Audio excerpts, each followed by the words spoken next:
یا حسین یا حسین، مٹا ہے اور نہ مٹے گا کبھی پیام حسین۔ اعوذ باللہ من الشیطان الرجیم، بسم اللہ الرحمن الرحیم، الحمد للہ رب العالمین، والصلاة والسلام على سید الانبیاء والمرسلین، حبیب الہ العالمین ابی القاسم محمد، صلی علی محمد محمد وعجل وعلى آلہ الطیبین الطاہرین، سیما بقیت اللہ فی الأراضین۔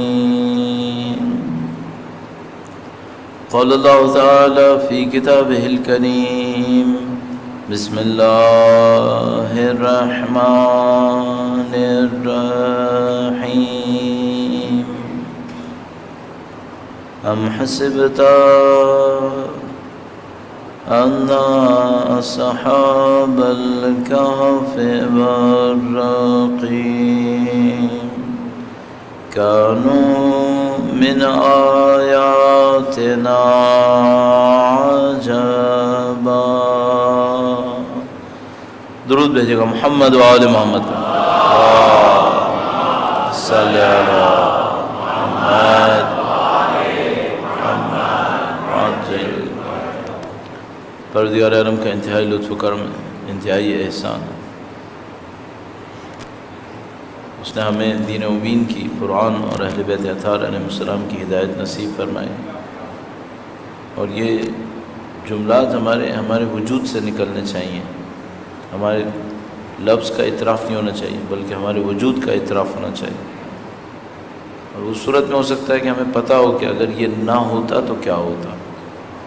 خدا متعال کا انتہائی لطف ہے، اس نے ہمیں مولا سید الشہداء کے در سے متصل کیا، خاندان عطرت و طہارت کی محبت ہمارے دلوں میں قرار دی، اس دعا کے ساتھ کہ انشاءاللہ مرتے دموں تک نسلاً بعد نسلاً ہماری تمام نسلوں کو اہل بیت کے بہترین جانثاروں میں قرار فرمائے، ان کے راستے پر چلنے والوں میں قرار فرمائے، پرچم قرآن و عطرت کو، اہل بیت کو دنیا کے کونے کونے تک پہنچانے کی سعادت نصیب فرمائے، ان کے فرزند اور وارث کے ظہور کا دن دیکھنا نصیب فرمائے، ان کی نصرت اور نصرت کی راہ میں شہادت نصیب فرمائے، تمام اہل بیت کے چاہنے والوں کی جان مال عزت و آبرو کی حفاظت کے لیے جو لوگ زیارت کے لیے گئے ان کی زیارت کی قبولیت کے لیے، کچھ بیمار جن کی شفا کے لیے دعا کے لیے کہا ہے، ان بیماروں کی شفا کے لیے، اسرا کی آزادی اور رہائی کے لیے درود بھیجیں محمد و آل محمد، صلی علی محمد و آل محمد عجل فرجہ۔ پروردگار عالم نے انسان کی ہدایت کے لیے قرآن کریم میں نہ صرف یہ کہ احکام کو بیان کیا ہے، بلکہ پورے نظام کو بیان کیا۔ بعض اوقات انسان کے لیے بہت سادہ ہوتا ہے تو ایک حکم سننا اور عمل کرنا آسان ہوتا ہے۔ مثلا کچھ بچے ہوتے ہیں، ان سے کہیں بیٹھے رہو، بیٹھے رہیں گے، ان سے کہو کھڑے ہو جاؤ، کھڑے ہو جائیں گے۔ ہر بچہ ایسا نہیں ہو سکتا، خاص کر آج کے دور کا تو قطعاً نہیں ہو سکتا۔ اس کو سمجھانا پڑے گا کیوں کھڑے ہو، کیوں بیٹھو۔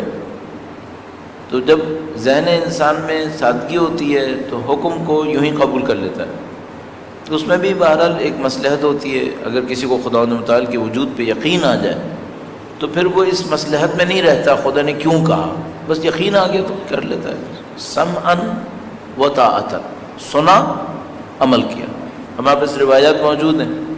ایک آدمی مولا چھٹے امام کی خدمت میں حاضر ہوا، درود بھیجے محمد صلی محمد خدمت میں حاضر ہوا اور کہنے لگا کہ مولا ایک سوال ہے آپ سے پوچھنا ہے، اور اس سوال کا مطلب یہ نہیں ہے کہ مجھے آپ کے حکم پر یقین نہیں ہے. پھر اس نے مثال دی، کہنے لگا کہ اگر آپ ایک سیب لیں، درخت سے توڑا آپ نے سیب لیا، سیب کو خود آپ 2 حصے کریں اور مجھ سے کہیں کہ اس کو حلال کہو اس کو حرام کہو، میں سوال نہیں کروں گا کیوں حرام کیوں حلال. جس کو آپ کہیں گے حلال وہ حلال، جس کو آپ نے کہا حرام حرام. سلم لمن سالمکم، حرب لمن حاربکم، ولی لمن والاکم، عدو لمن عاداکم. زیارت نے ہمیں اس جگہ تک پہنچانے کو کہا. یہ جگہ کون سی جگہ ہے؟ زیارت ہم سے کہنا چاہ رہی ہے ان کے مقابلے میں منمانی نہیں کرو، اپنی نہیں چلاؤ. یہ حق کا معیار ہے. مولا امیر المومنین کے لیے اللہ کے رسول نے فرمایا علی مع الحق، حق مع علی. علی حق کے ساتھ ہیں، حق علی کے ساتھ ہے. جہاں علی جاتے ہیں حق وہیں جاتا ہے. حق امیر المومنین کا پیروکار ہے. یہ حق کا معیار ہے. جب ایسا ہے تو یہ جو کہیں وہ کر لو. بعض اوقات انسان کے پاس کی سادگی ہوتی ہے، یہ اطاعت ہوتی ہے، یہ خوبی ہوتی ہے، اس کو وجود پہ یقین آ جاتا ہے، خدا پہ یقین آ گیا، جو کہے گا کر دے گا. نبی پہ یقین آیا، امام پہ یقین آیا. ہر ایک انسان ایسا نہیں ہوتا. کچھ ایسے ہوتے ہیں جو کہتے ہیں نہیں ہمیں کچھ پتہ چلنا چاہیے. اس میں بھی 2 گروہ ہوتے ہیں. ایک وہ گروہ ہوتا ہے کہ جو یہ نہیں کہتا کہ پتہ چلے تو پھر میں دیکھوں گا کروں یا نہ کروں. یہ تو بہت برا گروہ ہوتا ہے، یہ اچھا گروہ نہیں ہے، کیونکہ یہ پھر کسی بھی وقت شیطان کے وسوسے کا شکار ہو جائے گا. یہ مسئلہ بن جائے گا اس کے لیے. یہ جو گروہ کہتا ہے کہ بھئی پتہ چلے کہ کیا ہو رہا ہے، تو وہ کہتا ہے پتہ چلے گا نا تو دل اور مطمئن ہو جائے گا. نہیں بھی پتہ چلا تو کریں گے، پتہ چل گیا تو دل اور مطمئن ہو جائے گا. کیسے؟ جیسے حضرت ابراہیم علیہ السلام، ربی کیف تخلق، اے خدا تو کیسے خلق کرتا ہے. خدا تعالیٰ نے فرمایا کہ تم کیا ایمان نہیں لائے؟ فرمایا ایمان تو لایا ہوں ولیکن لیطمئن قلبی، تاکہ میرا قلب مطمئن ہو جائے. اور یہ قلب کون سا ہے؟ جاننے سمجھنے درس تدریس یہ والا نہیں ہے. کون سا قلب ہے؟ یہ عقل عملی والا قلب. وہ قلب مطمئن ہو جائے. اب آپ تصور کریں، یہاں پہ بہت بڑی بات تو نہیں، نزاکت ہے، تھوڑی سی باریکی ہے. خدا نے یہ نہیں بتایا کہ میں خلق کرتا ہوں تو میں کہتا ہوں اخلق، خلق ہو جا، خلق ہو جاتا ہے. نہیں، یہ نہیں. میں کہتا ہوں کن تو ہو جاتا ہے. یہ نہیں بتایا.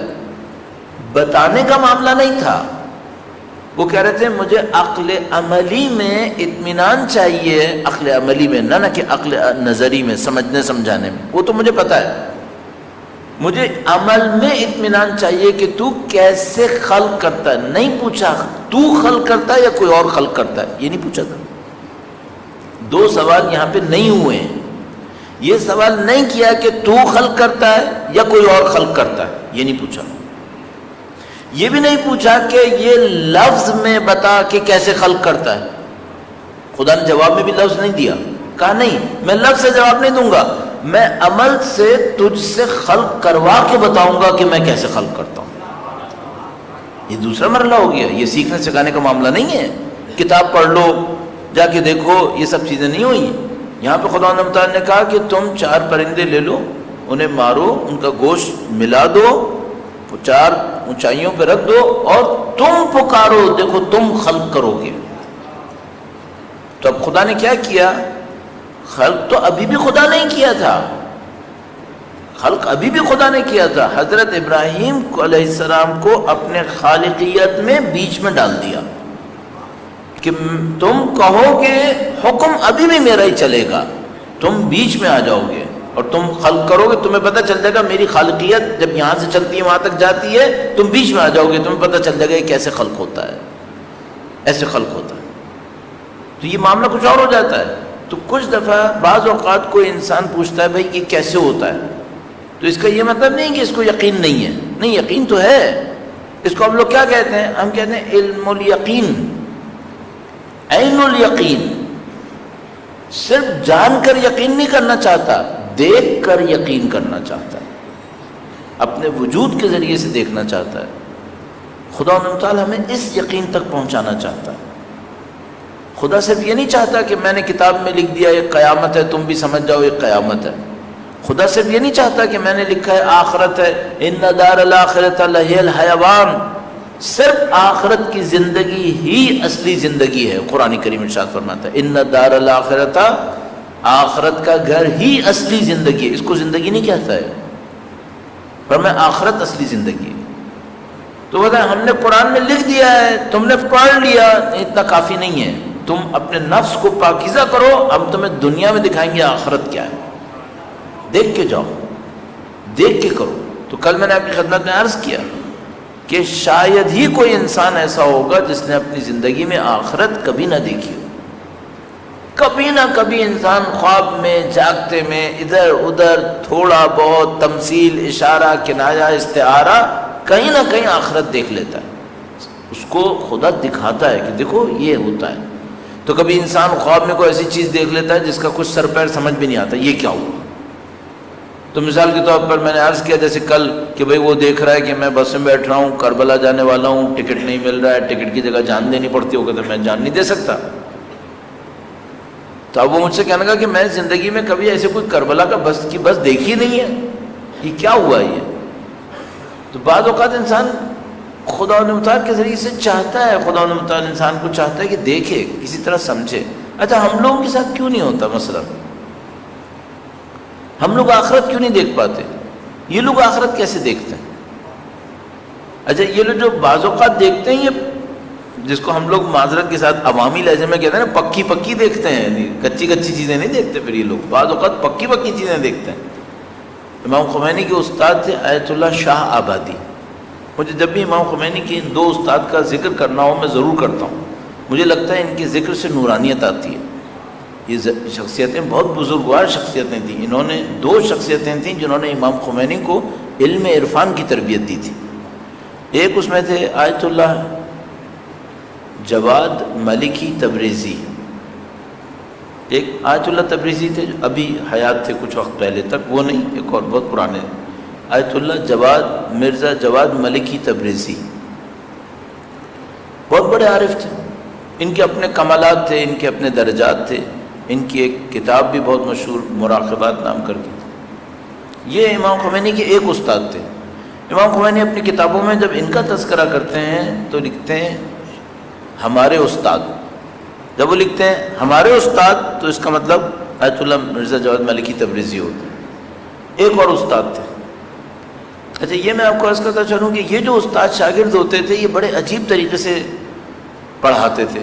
مثلا 3 یا 4 شاگرد ان کی کلاس میں ہوتے تھے بس۔ ہمارے جو قم میں کلاسیں ہوتی ہیں، آپ کبھی آپ کو قم جانے کا موقع ہو تو جو درس اجتہاد کی کلاسیں ہو رہی ہوتی ہیں، یہ کلاسیں نہیں ہوتی ہیں، یہ پورے سیمینار ہو رہے ہوتے ہیں۔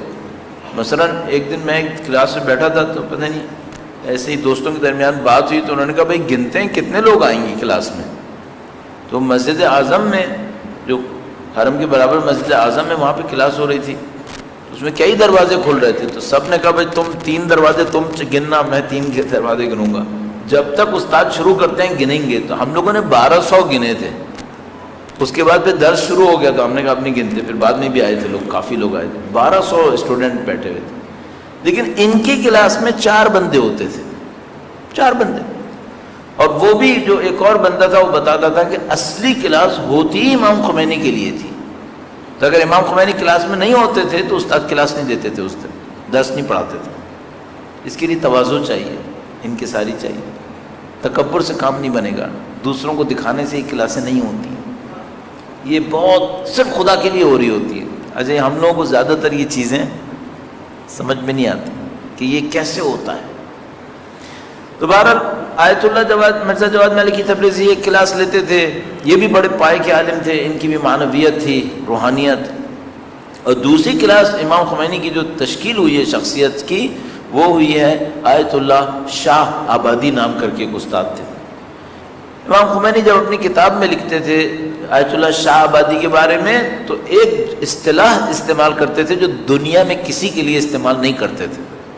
دنیا میں ایک آدمی جس کے لیے وہ اصطلاح استعمال کرتے تھے، کہتے تھے ہمارے کامل استاد، ہمارے کامل استاد۔ اب ذرا تصور کیجئے گا کہ امام خمینی جیسا آدمی کسی کو لکھ رہا ہے استاد، اور کون سا استاد؟ کامل استاد۔ وہ پتہ نہیں کہاں ہوں گے۔ آیت اللہ یہ آیت اللہ شاہ آبادی تھے۔ آپ لوگ کبھی ایران تشریف لے جاتے ہیں معمولاً ماشاءاللہ، آیت اللہ شاہ آبادی کا مقبرہ شہر رائے میں ہے، جہاں حضرت شاہ عبدالعظیم کا روضہ مقدس ہے، اس کے برابر میں ہی ایک ہال ہے، اس کے اندر آیت اللہ شاہ آبادی کا مقبرہ ہے۔ نہیں مل رہا ہو تو کسی وہ جو گارڈز وغیرہ وہاں پہ نگہبان گھوم رہے ہوتے ہیں ان سے پوچھ لیجیے گا، وہ بتا دیں گے۔ آیت اللہ مرزا جواد مالک کی تبریزی کا جو مقبرہ ہے وہ بی بی کے روضے کے بالکل سامنے ایک چھوٹا سا قبرستان ہے جو بازار کے بیچ میں پڑ رہا ہوتا ہے، اس کا نام عجیب سا میں نہیں لیتا، اس قبرستان کے اندر ہے، اور وہاں پہ ایک قبر ہے، گرینائٹ کا کور ہے اس کا باہر۔ تو آیت اللہ شاہ آبادی ایک مسجد میں نماز پڑھاتے تھے تہران میں۔ آیت اللہ شاہ آبادی تہران میں ہوتے تھے، صرف امام خمینی کی خاطر چند سال قم میں رہے تھے ان کو سکھانے کے لیے۔ اور امام خمینی کو پہلی دفعہ یہ پتہ چلا کہ میں انقلاب کر سکتا ہوں، وہ آیت اللہ شاہ آبادی نے بتایا تھا ان کو، انقلاب سے 40-45 سال پہلے، کہ خمینی تمہاری یہ ڈیوٹی ہے، تم نے یہ کام کرنا ہے۔ امام خمینی کو اپنی زندگی میں کئی دفعہ لوگوں نے یہ بات بتائی تھی کہ تمہاری ڈیوٹی ہے، تم نے یہ کرنا ہے۔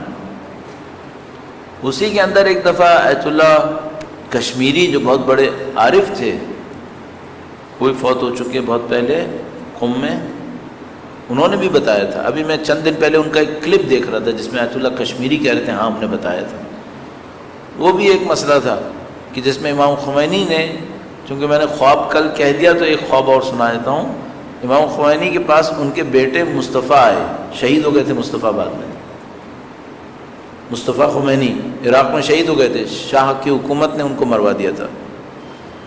مصطفیٰ خمینی ایک دفعہ امام خمینی کے پاس آئے اپنے والد کے پاس، اور آیت اللہ کشمیری کی معنویات کی تعریف کی کہ یہ عارف آدمی ہے۔ تو امام خمینی نے گویا اپنے بیٹے کی بات سنی اور کہا میں اتنی آسانی سے نہیں مانتا، نہیں معلوم کیوں درس دینا چاہتے تھے، کہنے کہ میں اتنی آسانی سے نہیں مانتا، تھوڑا سا پوچھو ان سے پہلے۔ تو انہوں نے کہا آپ بتائیں میں کیا پوچھوں؟ کہا ان سے پوچھ کے آؤ کہ میں نے ایک خواب دیکھا ہے، اس کی تعبیر کیا ہے؟ تو کہا خواب تو بتائیں۔ کہا نہیں، اگر ان کو تعبیر پتہ ہے تو خواب بھی پتہ ہوگا، جاؤ۔ تو وہ آئے آیت اللہ کشمیری کے پاس اور کہا کہ بابا نے کہا کہ ایک خواب دیکھا ہے، اس کی تعبیر کیا ہے؟ کہا اس کی تعبیر یہ ہے کہ تمہارے والد ایران واپس جائیں گے، شاہ کو نکال کے پھینک دیں گے، میں بھی وہیں آؤں گا۔ تو مصطفیٰ خمینی نے کہا میں بھی ہوں گا۔ کہا نہیں تم نہیں ہوگے۔ مصطفیٰ خمینی بعد میں شہید ہو گئے تھے، وہیں عراق میں شہید ہو گئے تھے۔ تو یہ واپس ہے اپنے والد کے پاس۔ کہا انہوں نے یہ کہا ہے۔ کہا صحیح کہا۔ کہا اچھا خواب کیا دیکھا تھا آپ نے؟ اب ذرا سوچے گا خواب کیا تھا، تعبیر کیا تھی، اور آیت اللہ کشمیری کو خواب بتایا بھی نہیں تھا۔ امام خمینی نے بتایا میں نے خواب دیکھا ہے کہ میں مر گیا ہوں، میں قبر میں لیٹا ہوں، اور جو میں قبر کے اندر لیٹا ہوں نا تو اس میں ایک پتھر مجھے تنگ کر رہا ہے، اور میں نے وقت کے امام کو پکارا ہے، اور وقت کے امام تشریف لائے اور انہوں نے میری قبر سے وہ پتھر نکال کے باہر پھینک دیا۔ یہ خواب دیکھا تھا۔ اس کی تعبیر آیت اللہ کشمیری نے یہ کی تھی کہ اس کا مطلب ہے کہ تم وقت کے امام کی دی ہوئی نصرت سے شاہ کو نکال کے پھینک دو گے۔ یہ لوگ ان جگہوں کے اوپر پہنچے ہوئے تھے۔ یہ کیسے ایسے پہنچے تھے؟ کوئی جادو نہیں ہے، ورد نہیں ہے، وہ جو چلے کاٹے یہ سب نہیں ہے۔ تزکیہ نفس، خواہشات پہ کنٹرول، یہی قوہ شہویہ غضبیہ وہمیہ، اس پہ کنٹرول، عقل عملی کو فروغ دیا، نورانیت بڑھائی۔ تو امام خمینی کے جو استاد تھے آیت اللہ شاہ آبادی، 50-60 سال پہلے کا زمانہ تھا ان کا، لیکن وہ عجیب آدمی تھے واقعاً۔ جو امام خمینی جیسے آدمی نے کہا نا کامل استاد، مجاہد لکھتے تھے، ان کے لیے مجاہد تھے، یہ تھا، پتہ نہیں کیا کیا القاب لکھتے تھے. ایک لقب ایسا تھا جو کسی کے لیے نہیں لکھتے تھے، کامل استاد. ان کے اکنامکس کے اندر جو آئیڈیاز ہیں وہ اب لوگ اسٹڈی کر رہے ہیں. 60 سال پہلے تو آیت اللہ شاہ آبادی ایک مسجد میں نماز پڑھاتے تھے. مسجد ایک بازار میں تھی، وہ بازار غلط خواتین کا بازار مشہور تھا کہ اس بازار میں اور بزنسز بھی تھے، غلط بازار بھی تھا ایک. تو لوگوں نے پوچھا کہ بھائی آپ یہاں کیوں مسجد میں پڑھا رہے ہیں؟ آپ جائیں کسی پاکیزہ محلے کے اندر کوئی بڑی سی مسجد لیں، یہ آپ کیا بازار کے اندر؟ فرمایا اگر یہ صحیح ہو گیا نا پورا تہران صحیح ہو جائے گا، اس کو صحیح کروں. باقی جو محلے پہلے سے متقی پرہیزگار ہیں وہاں تو پہلے سے اچھے لوگ رہ رہے ہیں، وہاں جا کے میں کیا کروں؟ اس کو صحیح کروں گا. یہ سارے بازاری ہیں، یہ سارے بازار میں رہنے والے لوگ ہیں، دکاندار ہیں، ان کو میں صحیح کروں گا، اور یہ محلہ بروں لوگوں کا محلہ ہے، اس کو صحیح کروں گا. تو وہ وہاں پہ نماز پڑھاتے تھے. اس میں 2 واقعات مجھے یاد آتے ہیں. کسی نے اگر اندر سے اپنے آپ کو پاکیزہ کیا ہے نا، اور پاکیزگی کا مطلب ذہن میں ہے آپ کے، میں نے اب اتنے دن سے عرض کر رہا ہوں، 8-9 دن سے میں نے آپ کو تھکا ڈالا ہوگا ابھی تک. تو قوہ شہویہ، قوہ غضبیہ، قوہ وہمیہ کنٹرول کرو، خواہشات کنٹرول کرو، دنیا کے ساتھ تعلقات کنٹرول کرو. مولا امیر المومنین کا وہ جو مکتوب نمبر 3 میں آخری جملہ ہے، مکتوب نمبر 3 خط نمبر 3 میں آخری جملہ بہت زبردست جملہ ہے. میں نے اس کو رٹ لیا ہے. مجھے بہت کم چیزیں رٹ پاتا ہوں، لیکن اس کو میں نے رٹ لیا ہے. وَشَهِدَ عَلَى ذَلِكَ الْعَقْلُ، عقل ان باتوں پہ کب گواہی دے گی؟ اذا خرج من اسر الہوا، جب تمہاری عقل ہوا و ہوس کی قید سے آزاد ہو جائے گی. وسلم من علائق الدنیا، اور یہ عقل دنیا کے تعلقات سے سالم بچ جائے. میں اس پہ بات کروں گا آپ کی خدمت میں. آج یا کل اختتامی دن ہوگا اس پہ. علائق دنیا کا مطلب کیا ہے اس کو آپ کی خدمت میں عرض کروں گا. اس واقعے سے بھی حاصل ہوگا انشاءاللہ. تو آیت اللہ شاہ آبادی مسجد میں درس پڑھاتے تھے. ان تینوں مرحومین جن کے نام لیے گئے، امام خمینی کا نام لیا گیا، چوتھے باقی عرفاء، فقہاء، شہداء جنہوں نے ان کے استادوں کی تربیت کی، ان سب کی ارواح کی بلندی کے لیے درود بھیجیں. محمد و آل محمد صلی اللہ محمد و آل محمد وعجل. تو مسجد میں نماز پڑھاتے تھے. تو 2 بڑے عجیب واقعات ان کے مشہور ہیں، اور بھی بہت سارے واقعات ان کے مشہور ہیں. برسوں انہوں نے وہاں پہ نماز پڑھائی. ایک دفعہ جب ان کی شہرت پھیل گئی پورے بازار میں کہ بھئی متقی آدمی ہے، پرہیزگار آدمی ہے، یہ ہے وہ ہے، تو ایک دفعہ ایک غلط خواتین کے بازار میں سے ایک عورت آ گئی مسجد میں. کہنے کی تم مولوی؟ کہاں؟ کہنے کی یہ بتاؤ ہم جو غلط کام کرتے ہیں ہمارے دین کیا کام آئے گا؟ چلو ہم غلط ہیں، تمہارا دین ہمارے کام آئے گا یا نہیں آئے گا؟ کہا آئے گا، تمہارے کام بھی آئے گا. کہنے کی کیا کام آئے گا؟ کہنے کی تمہیں کیا چاہیے؟ بتاؤ کیا چاہیے؟ کہنے لگی مجھے حسن چاہیے، خوبصورتی چاہیے. کہنے کی ٹھیک ہے، حسن ملے گا، خوبصورتی ملے گی. کہنے کی کیا کروں؟ کہنے کی نماز شب پڑھو. کہنے کی تم سمجھ رہے ہو میں کیا ہوں؟ کہا میں سمجھ رہا ہوں. تم کیا ہو؟ تمہیں چہرے کی خوبصورتی چاہیے، خوبصورتی نہیں دلاؤں گا، نورانیت بھی دلاؤں گا. نماز شب پڑھو، نماز شب پڑھو،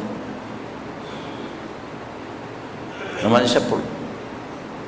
ایسی ایسی نصیحتیں کرتے تھے، منقلب کر دیتے تھے. ایک ایک جملے پہ لوگ تبدیل ہو جاتے تھے، کیونکہ اندر سے پاکیزگی تھی. جب کسی سے کہتے تھے اثر ہو جاتا تھا اس کے دل کے اوپر.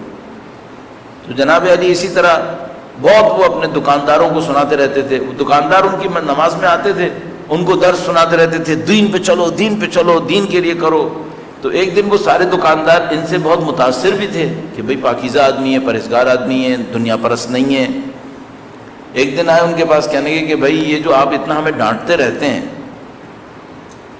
آپ کیا چاہتے ہیں؟ ہم دکانیں بند کر کے قم چلے جائیں؟ کیا کریں بتائیں؟ اب اتنا ڈانٹتے رہتے ہیں ہم لوگوں کو، تو کیا ہم دکانیں بند کر دیں، بزنس بند کر دیں، آپ کے مدرسے میں آ جائیں؟ کیا کریں؟ اب وہ بڈھے ہو گئے، بڈھے مدرسے میں تھوڑی آتے ہیں. کہا نہیں میں نہیں کہہ رہا تم لوگ مدرسے میں آؤ.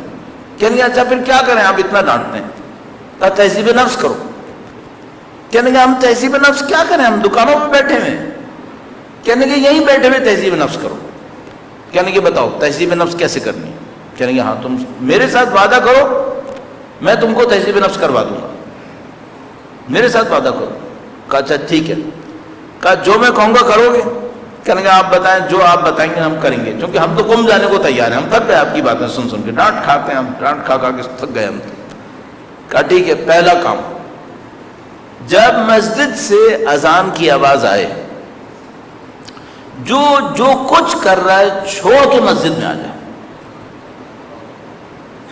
بزنس بند، جیسے ہی اذان کی آواز آئے سب بزنس بند کرو، نماز کے لیے آ جاؤ. کہا ٹھیک ہے ڈن.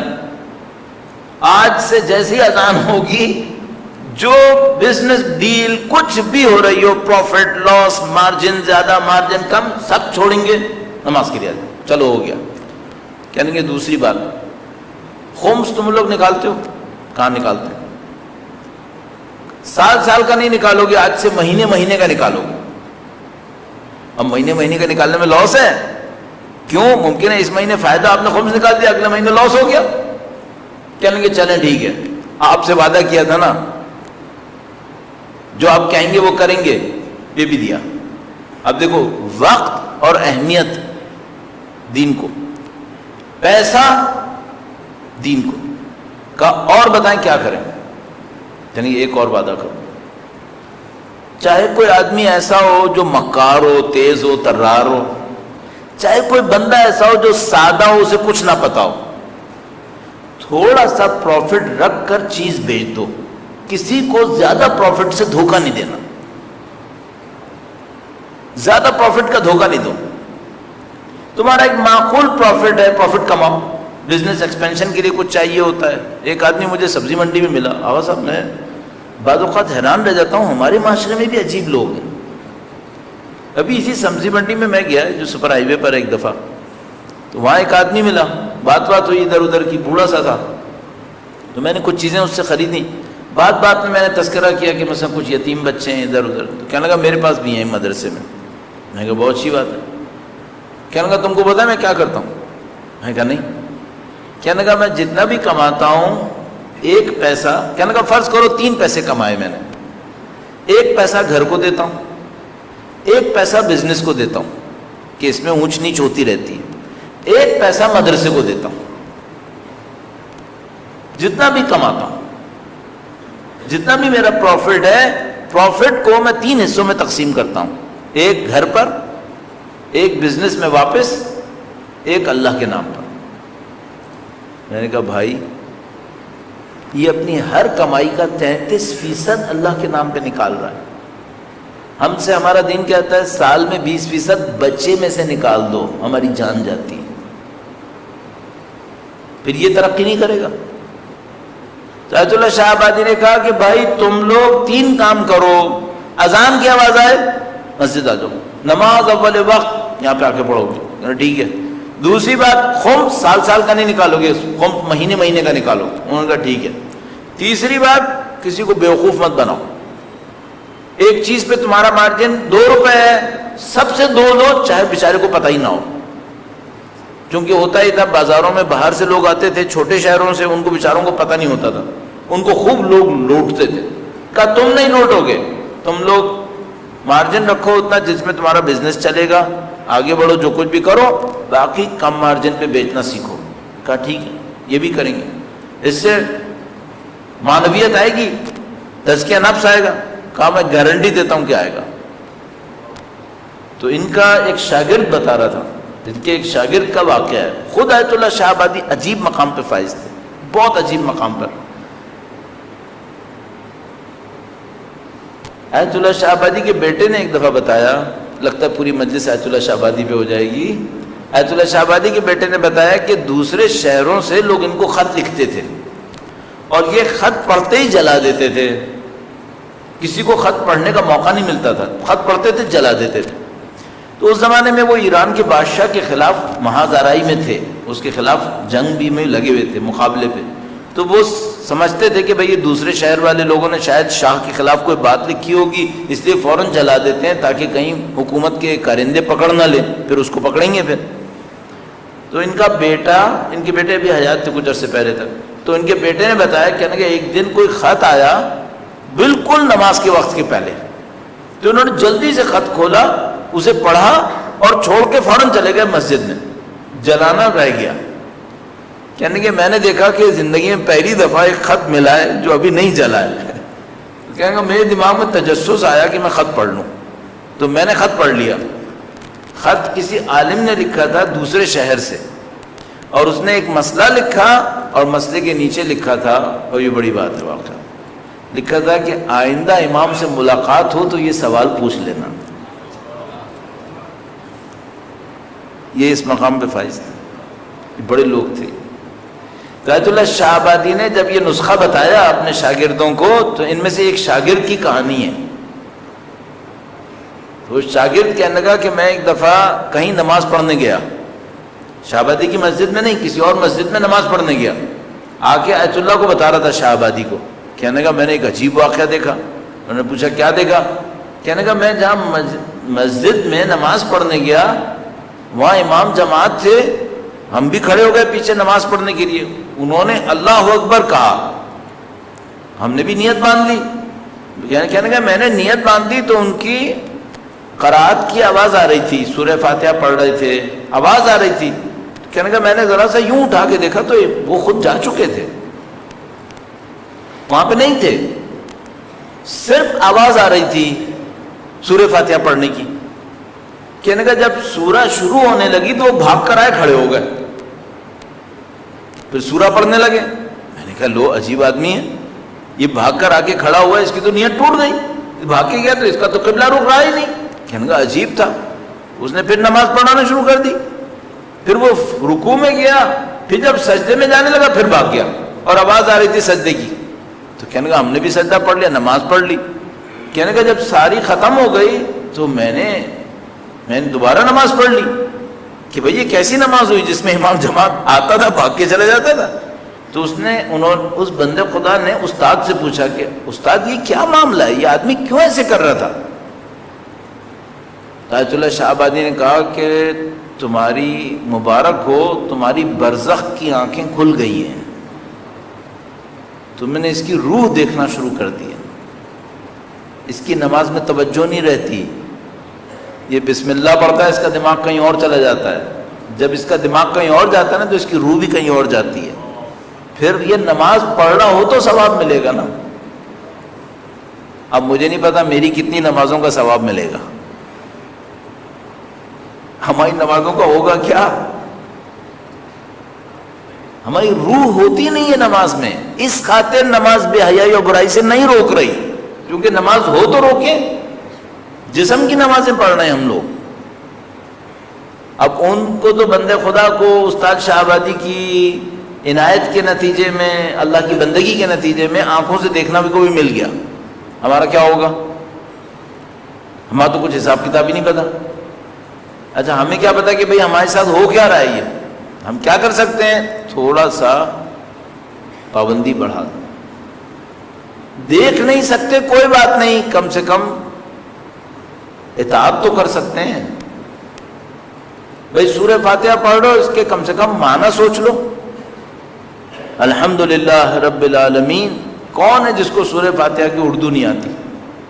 سب کو آتی ہے، اس کے معنی ہی سوچ لیں، کم سے کم دماغ تو وہی رہے کہ جو نماز پڑھ رہے ہیں۔ اب ہم لوگوں کے ساتھ دیکھو عالم یہ ہے، مجھے کتنے سال ہو گئے مجلس سے پڑھتے پڑھتے، جب ہم کہتے ہیں فاتحہ تو لوگ جب فاتحہ پڑھتے ہیں، یا زیادہ تر ہم جیسے لوگ بھی جب فاتحہ پڑھتے ہیں تو فاتحہ سوچ رہے ہوتے ہیں، کبھی سوچ رہے ہوتے ہیں مائک پتہ نہیں صحیح ہے یا نہیں ہے، پتہ نہیں کیمرے میں تصویر کیسی آ رہی ہے، پتہ نہیں لوگ ابھی آئے نہیں آئے، آ رہے ہیں نہیں آ رہے ہیں۔ جو نیچے ہیں وہ سوچتے رہتے ہیں پتہ نہیں پنکھا سر کے اوپر چل رہا ہے نہیں چل رہا ہے، ادھر والا بیٹھ جاتا بہتر تھا۔ بھائی فاتحہ پڑھو، فاتحہ پڑھتے وہ کہا ہے، ادھر ادھر کی سوچ رہے، فاتحہ پڑھو بھائی۔ اچھا اگر فاتحہ پڑھتے تو کیا ہوتا؟ جس طرح یہ قرآن کھولتی ہے فاتحہ، یہ آسمان بھی کھول دیتی ہے۔ آسمان سے رحمتیں برستی ہیں اس فاتحہ کے پڑھنے پر، دروازے کھول جاتے ہیں، فاتحہ ہے، فتح کھول دیتی ہے، شروع کر دیتی ہے معاملے کو۔ اتنے لوگ مل کے فاتحہ پڑھے نا تو ساتواں آسمان بھی کھل جائے گا۔ اگر سب ہم لوگ مل کے ڈھنگ کی فاتحہ پڑھیں ساتواں آسمان کھل جائے گا۔ یہ آیت اللہ مرزا جواد ملکی تبریزی بہت عجیب تھے، جو پہلے استاد تھے۔ دوسرے استاد کی ایک دو باتیں کہیں پہلے والے کی بھی سنا دوں۔ ان کا ایک شاگرد تھا، بہت اچھا شاگرد تھا ان کا، اس نے یہ واقعہ بیان کیا، کہنے لگا کہ میں ایک دفعہ خواب میں تھا تو میں نے دیکھا کہ استاد جو ہے وہ نماز شب پڑھ رہے ہیں۔ یہ لوگ بڑے عجیب لوگ ہوتے ہیں، واقعاً ان لوگوں کی زندگی پتہ نہیں کیا ہوتی ہے، اپنے آپ کو سنبھالا ہے، سنوارا ہے، خدا نے نوازا ہے ان کو، ان کے دل پاکیزہ ہو جاتے ہیں، کیا کچھ دیکھنا شروع کر دیتے ہیں، کیا کچھ سمجھنا شروع کر دیتے ہیں۔ ان کے وجود کی تاثیرات ہیں، جو امام خمینی جیسا بڑا پال لے، شاگرد بنا لے، تاثیر کتنی ہے اس کی۔ تو کہنے کا میں نے خواب میں دیکھا کہ استاد نماز شب پڑھ رہے ہیں۔ کہنے کا خواب میں میں نے دیکھا جیسے استاد صحن میں کھڑے ہیں، آیت اللہ مرزا جواد ملکی تبریزی، کہنے کا وہ صحن میں کھڑے نماز پڑھ رہے ہیں، جیسے نماز میں نماز شب میں قنوت پڑھ رہے ہیں۔ کہنے کا میں نے دیکھا قنوت پڑھ رہے ہیں، کہنے کا ان کی قنوت سے ان کی نورانیت نکل رہی ہے، قنوت سے نورانیت نکل رہی ہے اور آسمان کی طرف جا رہی ہے۔ کہنے کا میں نے دیکھا کہ وہ قنوت سے جو نورانیت آسمان کی طرف جا رہی تو خود بھی انہوں نے آسمان کی طرف جانا شروع کر دیا، خواب میں دیکھا۔ کہنے کا میں نے دیکھا کہ وہ اٹھے، ان کا وجود اسی نورانیت کے ساتھ آسمان کی طرف جانا شروع ہو گیا۔ کہنے کا میں نے دیکھا کہ وہ اوپر جا رہے ہیں، ایک دم سے آسمان میں سے جیسے آسمان شق ہو گیا، ایک اوپر چلے گئے اور اوپر جا رہے ہیں اور اوپر جا رہے ہیں۔ کہنے کا میں نے دیکھا آسمان شق ہوتے جا رہے ہیں، وہ اوپر جا رہے ہیں۔ اور کہنے کا میں نے خواب میں دیکھا کہ جیسے اللہ کے رسول استقبال کے لیے تشریف لائے گئے۔ کہنے کا میں نے خواب میں دیکھا ایسے کہ جیسے اللہ کے رسول اس آسمانوں کی انتہا پر تشریف لائے ہیں ان کو لے جانے کے لیے۔ کہنے کا میں بڑا پریشان ہوا، اٹھ کے گیا، فوراً نماز پڑھی، فوراً بھاگا استاد کے گھر کی طرف، دیکھا وہاں پہ لوگوں نے بتایا کہ رات کو استاد کا انتقال ہو گیا۔ یہ لوگ ایسے عجیب لوگ ہیں، انہوں نے اہل بیت کی ایک ایک بات پر عمل کیا، مطیع، اطاعت گزار، اور دنیا کی قیدوں سے آزاد کر لیا اپنے آپ۔ سلما من علائق الدنیا۔ میں نے آپ کی خدمت میں ایک کتاب عرض کی تھی، آیت اللہ خمینی کی کتاب معاد نام کر کے، جو ان کی تقاریر کا مجموعہ ہے۔ تقریر میں کہیں ان کے آخرت کے بارے میں کچھ آیا تو اس کو جمع کر لیا۔ ان کی ساری تقاریر میں سے سارے عقائد کے بارے میں جو بیانات تھے انہیں جمع کر کے کتابیں بنائی گئی ہیں، توحید پر، نبوت، امامت، معاد۔ معاد والی جو کتاب ہے یہ اردو میں بھی ترجمہ ہوئی بھی ہے، بہت اچھی کتاب ہے۔ میں نے اس میں سے کچھ ایکسٹریکٹ نکالے ہوئے ہیں، کل میں آپ کی خدمت میں عرض کروں گا۔ البتہ بعض جگہ پہ بہت مشکل ہو جاتی ہے، بعض جگہ پہ اتنی مشکل ہو جاتی ہے کہ ہم لوگ پڑھتے پڑھتے سوچنے لگتے ہیں کہ اب کیا مثلا ایک ہفتہ اسی پہ رک کے اس کو سنبھالنا ہے کہ کیا کرنا ہے، دیر لگتی ہے سمجھنے میں۔ تو مجھے یقین ہے کہ مثلا آپ جب پڑھیں گے تو آپ کو کچھ پیراگراف پہنچ کر لگے گا کہ بھائی یہ نہیں سمجھ میں آ رہا ہے کیا لکھا ہے، تو کوئی بات نہیں، اسے چھوڑ دینا، اگلا پیراگراف پڑھ لینا، بعد میں کسی استاد سے پوچھ لیجیے گا مثلا اس پیراگراف میں کیا لکھا ہے۔ پڑھیں ضرور، بہت نفیس کتاب ہے۔ اور مجھے یہ لگتا ہے کہ جیسے یہ جو کتابیں ہوتی ہیں ان میں ان لوگوں کی روحانیت آئی ہوئی ہوتی ہے، خدا کی اطاعت اثر دیتی ہے، خدا کی اطاعت بہت اثر دیتی ہے۔ ان لوگوں کے لیے فاتحہ پڑھنے میں اثر ہے، ان لوگوں کے ذکر میں بھی اثر ہے۔ جو میں نے ابھی مزے لے لے کر ان دونوں کا ذکر کیا، آپ کو میں بتا نہیں سکتا کہ جب میں ان کا ذکر کر رہا ہوتا ہوں مجھے اندر سے کتنا مزہ آ رہا ہوتا ہے، میں آپ کو بتا نہیں پاؤں گا، مزہ آ رہا ہوتا ہے۔ اللہم صلی محمد علی محمد وعجل۔ بس ایک دعا انسان کرتا رہے کہ کاش ہم لوگ صرف ذکر کرنے والے نہ ہوں، ان کے راستے پہ چلنے والے بھی بنے۔ ان لوگوں نے اہل بیت کے لیے زندگیاں لگائی ہیں، محنتیں کی ہیں، مشقتیں کی ہیں، اپنے نفس کی تہذیب پر بڑی محنت کی ان لوگوں نے، پھر یہ لوگ استاد بنے، پھر انہوں نے شاگرد بنائے۔ تو آپ یہ کتاب ضرور دیکھیے گا، میں کل انشاءاللہ کچھ حصے آپ کی خدمت میں عرض کروں گا، اور خاص کر یہ جو آخری جملہ میں نے آپ کی خدمت میں عرض کیا، علائق دنیا، دنیا میں کیا خرابی ہے، کیسے بری بنتی ہے دنیا، اور ہمیں کیسے نقصان پہنچاتی ہے۔ ہمیں کرنا کیا ہے دنیا میں رہتے ہوئے؟ بزنس بھی نہیں چھوڑنا ہے، کام بھی کرنے ہیں، یہ بھی کرنا ہے، وہ بھی کرنا ہے، سب کچھ کرنا ہے، لیکن بس ایک بات، اہل دنیا نہیں بننا ہے، اہل آخرت بننا ہے۔ کونو ابناء الآخرہ، امام نے فرمایا نہج البلاغہ میں، آخرت کی اولاد بنو، آخرت کے بچے بنو، آخرت والے بنو، آخرت والے۔ تو یہ کیسے اہل آخرت بناتے ہیں، اس کے اوپر عرض کریں گے۔ اہل آخرت بنتے ہیں، آنکھیں کھل جاتی ہیں۔ آیت اللہ جواد ملکی تبریزی کا ایک شاگرد ایک دفعہ رات کو سو رہا تھا، تو کہنے لگا میں رات کو سو رہا تھا، سارے خواب آ گئے، آج آپ معاف کیجیے گا، سارے واقعات آ گئے، کیونکہ مجھے لگ رہا ہے کہ شاید اس کا اثر ہو رہا ہے، اس لیے میں بھی دہرائے جا رہا ہوں۔ تو وہ کہنے لگا کہ میں سو رہا تھا تو میں نے دیکھا کہ کوئی چیخ رہا ہے، چلا رہا ہے۔ پہلے زمانے میں جو گھر ہوتے تھے، گھر میں بیچ میں صحن ہوتا تھا، چاروں طرف کمرے ہوتے تھے، جیسے آپ حرم وغیرہ میں دیکھتے ہیں نا، حرم میں بیچ میں صحن، چاروں طرف کمرے، گھروں میں بھی ایسے ہی ہوتا تھا پہلے زمانے کے گھروں میں۔ اب وہ گھر ختم ہو گئے، ظاہر ہے، گاؤں دیہات میں شاید ابھی بھی ہوتے۔ تو کہنے لگا میں اپنے کمرے میں لیٹا ہوا تھا، مجھے لگا جیسے کوئی چلا رہا ہے، چیخ رہا ہے۔ تو کہنے لگا میں اپنے کمرے سے نکلا تو میں نے دیکھا صحن کے ادھر سین ہی کچھ اور ہے، میرے گھر کا سین نہیں ہے، کوئی اور سین آ گیا۔ پھر میں پریشان ہوا، میرا گھر کہاں گیا، یہ کون سی جگہ آ گئی؟ تو کہنے لگا صحن کے دوسری طرف ایک کمرہ بنا ہوا تھا، وہاں سے چلانے کی آواز آ رہی تھی۔ کہنے لگا میں وہاں پہ گیا، وہ ایک آدمی اتنی زور زور سے چلا رہا تھا، میرا دل ڈوب رہا تھا۔ تو کہنے لگا میں نے کھٹکھٹایا کہ دروازہ کھولو، کون مار رہا ہے اس کو؟ کوئی دروازہ ہی نہیں کھول رہا۔ پھر کہنے لگا وہ دروازے جو لکڑیوں کے دروازے ہوتے تھے، اس میں چھوٹا سا گیپ ہوتا تھا، اس کو درز کہتے تھے پہلے زمانے میں۔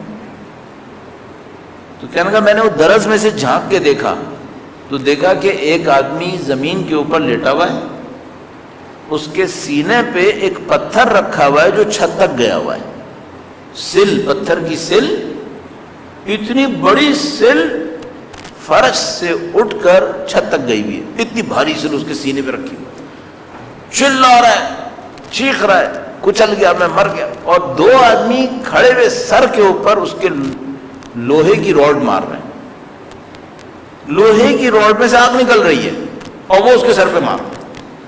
کہنے لگا میں نے دیکھا وحشتناک ہے، کیا ٹارچر کر رہے ہیں اس کو، اور وہ نیچے والا چلا رہا ہے اور وہ جو مار رہے ہیں وہ سن ہی نہیں رہے بالکل۔ کہنے لگا میں دروازہ پیٹا، وہ جو بندہ تھا کہنے لگا مجھے احساس ہوا کہ میرا آشنا ہے، میں اسے جانتا ہوں، تہران میں رہتا تھا، یہ قم میں رہتا تھا۔ کہنے لگا مجھے یاد آ گیا کہ یہ تہران میں رہتا ہے، یہ فلاں کام کرتا ہے، یہ وہ والا بندہ ہے۔ تو کہنے لگا میں خوب پیٹا دروازہ کہ بھائی چھوڑ دو اس کو، چھوڑ دو اس کو۔ وہ نہ وہ بندہ دیکھ رہا ہے میری طرف جو نیچے پڑا ہے، نہ وہ دو بندے جو سر پہ مار رہے ہیں وہ مجھے دیکھ رہے ہیں، سب اپنا اپنا کام کر رہے ہیں۔ کہنے لگا میں تھک گیا، میری آواز بیٹھ گئی، میں گھر میں واپس آیا، کمرے میں استغفار پڑھتا رہا کہ خدایا معاف کر دے اس کو بھی، مجھے بھی، کہاں پھنس گیا میں۔ کہنے لگا تھوڑی دیر میں آوازیں آنا بند ہو گئیں تو میں تو ڈر کے مارے بیٹھ گیا کہ کہیں وہ باہر نہ نکل کے آ جائیں گے۔ میں کمرے میں بیٹھا رہا، سو گیا تھوڑی دیر کے لیے۔ تھوڑی دیر کے بعد اٹھا، بڑا ڈر کے باہر گیا تو دیکھا منظر واپس آ گیا تھا، اپنا گھر واپس آ گیا تھا۔ میں گیا، میں نے نماز پڑھی، فجر کی نماز پڑھی، فوراً بھاگ کر استاد کے پاس آیا۔ میں نے کہا استاد یہ کام مصیبت دیکھ لی میں نے کل رات، کیا ہو گیا یہ؟ کہنے کہ بیٹا کچھ نہیں ہوا ہے، وہ جو بندہ تھا نا وہ تمہارا دوست، وہ مر گیا۔ کہ وہ تو مر گیا، یہ کیا تھا؟ کہنے کہ یہ اس کی شب اول قبر ہے، برزخ شروع ہو گئی۔ برزخ کے لیے اس نے اچھے سودے نہیں کیے تھے، اس نے برے سودے کیے تھے، معاملہ شروع ہو گیا۔ کہنے لگا میں نے فوراً تہران رابطہ کیا تو میں نے اندازہ لگایا کہ جب میری آنکھ کھلی تھی اس وقت یہ حالت نزاع میں تھا۔ تو یہ جو سین تھا نا، یہ برزخ شروع نہیں ہوئی تھی، یہ نزاع کا عالم تھا، یہ جان دے رہا تھا اس وقت اس سختی سے۔ اتنی سختی سے جان کیوں دے رہا تھا؟ یہ جو پتھر تھی یہ دنیا کی محبت تھی اس کے سینے کے اوپر، یہ دنیا کی محبت تھی، جان نہیں چھوڑتی۔ کسی کے سینے میں ہو دنیا کی محبت، جان نہیں چھوڑتی، مرنے بھی نہیں دیتی۔ وَسَلِمَ مِنْ عَلَائِقِ الدُّنْيَا، عقل اس وقت گواہی دے گی جب ہوا و ہوس کی قید سے آزاد ہوگی اور دنیا کے تعلقات سے بچ جائے، سالم رہ جائے۔ ذہن میں معاملہ سخت ہے، معاملہ سخت ہے، خوب محنت کرنی پڑے گی مجھے اور آپ کو تاکہ ہم لوگ اس معرکے کے اندر کامیاب ہو سکیں۔ ہمارے پاس امیدیں ہیں، بہت امیدیں ہیں، نا امید نہیں ہو سکتے۔ الحمدللہ سید الشہداء کا ساتھ، مولا امیر المومنین ساتھ دیں گے۔ ابھی سے دنیا میں محنت کریں گے، مولا سید الشہداء سے توسل کریں گے۔ جو لوگ زیارتوں پہ جا رہے ہیں وہ مولا امیر المومنین سے طلب کریں گے، جو یہاں پر ہیں وہ یہاں پہ رہ کر طلب کریں گے۔ آپ مصائب سنتے ہیں، ماشاءاللہ آپ کے دل نرم پڑتے ہیں۔ یہ جو دلوں میں سید الشہداء کی محبت آتی ہے یہ بہت سارے مسائل حل کر سکتی ہے۔ یہ محبت اگر ہمارے دلوں کے اندر اثر کر جائے تو یہ دنیا کے سارے تعلقات کو ختم کر سکتی ہے، تعلقات کو صحیح کر سکتی ہے، ہمارے وجود کو نورانیت مل سکتی ہے سید الشہداء کی سچی محبت سے۔ اللہم صلی علی محمد سید الشہداء کی محبت ہے بھی ایسی کہ انسان جب سید الشہداء کے مصائب سنتا ہے خود بخود دل انسان کا سید الشہداء کے نزدیک جانے لگتا ہے، اپنے اس امام کو سوچتا ہے۔ انہوں نے ہمیں یاد کرنے کے بھی عجیب طریقے بتائے۔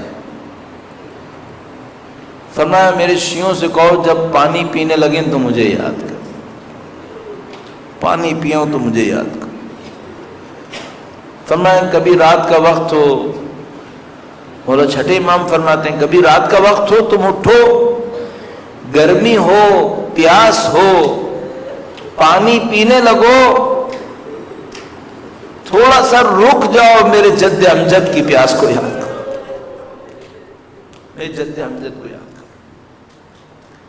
ایک آدمی کہتا ہے میں شب قدر میں کچھ نہ کر سکا، امام نے فرمایا نہیں تجھے کافی ثواب ملا۔ کہا مولا مجھے یاد نہیں آ رہا میں کچھ کر سکا، کہنے کہ نہیں تجھے ثواب مل گیا ہے۔ کہنے کا کیسے ثواب ملا؟ فرمایا کیا تو رات کو نہیں اٹھا تھا پانی پینے کے لیے، تو نے میرے جد امجد کو یاد کیا، خدا نے ثواب دیا، تجھے ثواب دیا۔ آج جو دو تین پیاس آپ کے سامنے عرض کروں گا۔ ایک تو خود مولا حسین کے پیاسے اونٹ، سلام ہو امام حسین کے پیاسے ہونٹوں پر۔ ایک تو خود سید الشہداء کی پیاس تھی۔